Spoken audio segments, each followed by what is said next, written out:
We first heard about the F51 project in the press and were invited up to meet the design team and the architects.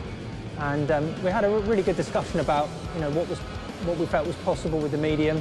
Went away from the meeting, and shortly afterwards we were told that they were interested in working with us moving forward, which was really exciting. The first stage was kind of deciding what the different floors were going to do. The idea was that the first floor would be these kind of competition standard big bowls and pools, and then it was working out the balance with the other floors, the street floor and then the flow floor, which is kind of the most accessible space. And it was just a case of letting the spaces speak and imagining how we could create the most exciting terrain and the most opportunities for fun within the constraints of the building. We also kind of took this like Burnside-inspired DIY ethos, which is where concrete skate parks were born, of actually trying to incorporate the infrastructure of the building with the bowls and the skateable terrain as much as possible, so the skate park feels like it's part of the building, that it's not fighting against it. That was quite important.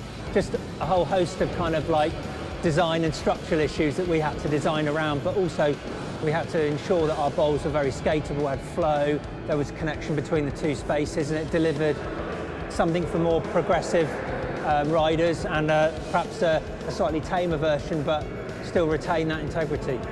You've essentially got two quite different bowls here. On my left is a more modern style bowl, more skate park orientated, and on the right is a fairly legit swimming pool. Before street skating took off, it was all done in empty swimming pools. Vert all the way round, tiles, pool coping. It's super fun. It's really quite gnarly. And yeah, the other bowl's 6 foot deep with some vert extensions. And we've tried to create some very interesting transfer opportunities. You've got the cradle at the tight end.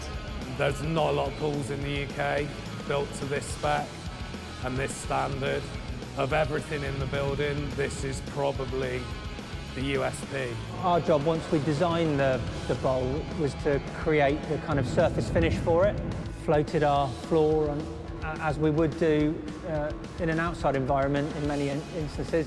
Getting the concrete in here was probably the most challenging part. That was the biggest challenge, was the logistics of it. But like Russ said, build-wise, we just laid up all the coping, sat all the formers and sprayed the concrete. I mean, it's a complete one-off. To have an individual willing to invest to this extent and retain such integrity in the project of this nature, it's an unbelievable gift to skateboarding and the community here. Just to have these features within a multi-storey building, four-wheeled sports enthusiasts, is just like, it's so super special, and yeah, going to bring a lot of joy to people's lives. And having ridden it today, I feel quite jealous that I live 3 hours away.